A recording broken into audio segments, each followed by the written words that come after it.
true because my wardrobe consists of workwear, sweats, and pajamas. I'm almost 30 years old, and it seems I've already given up on life after 2 failed attempts at marriage in my early 20s.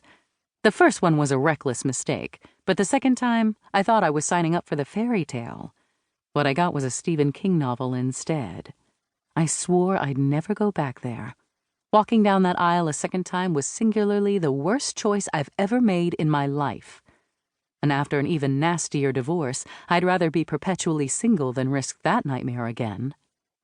I've spent the last few years avoiding men and relationships like the plague.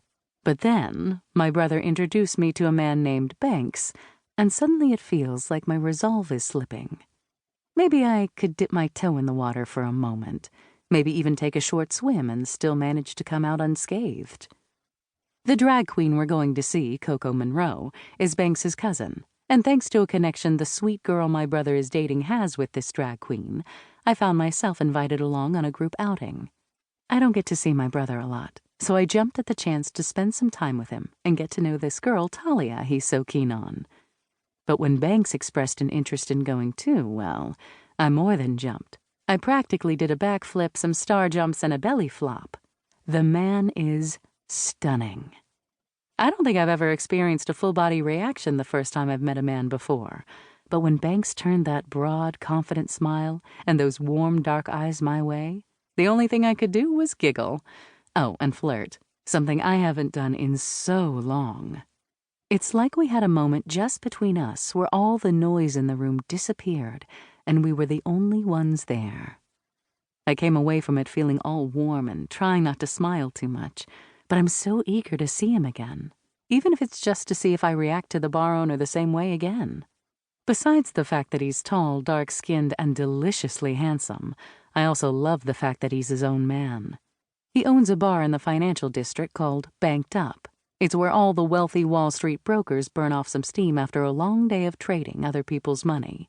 Very upmarket, constantly busy, and the kind of place that takes more smarts than luck to make successful.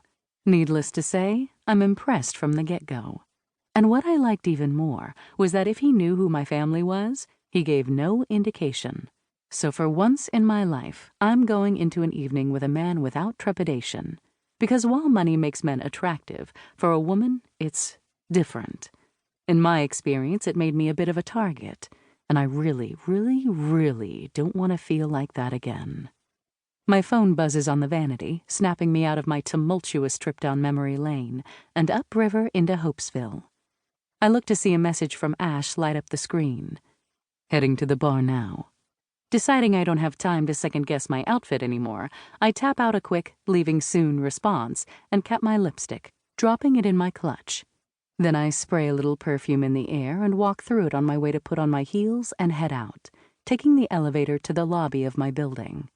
"Ms. Wright," the elderly concierge says, trying to keep his voice even, but there's no hiding the surprise in his tone. I smile. "Unusual to see me out after dark, huh, Carl?" I say as I move toward him.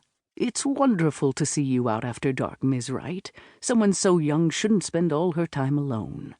I laugh. "You sound like my mother. Are there any cars about?" "I'll call one around for you." He touches the side of his earpiece and relays the message. "Enjoy your night." "Thank you, Carl." With my heels clacking against the marbled lobby, I make my way to the revolving doors where the doorman greets me by name and gestures to the already waiting town car.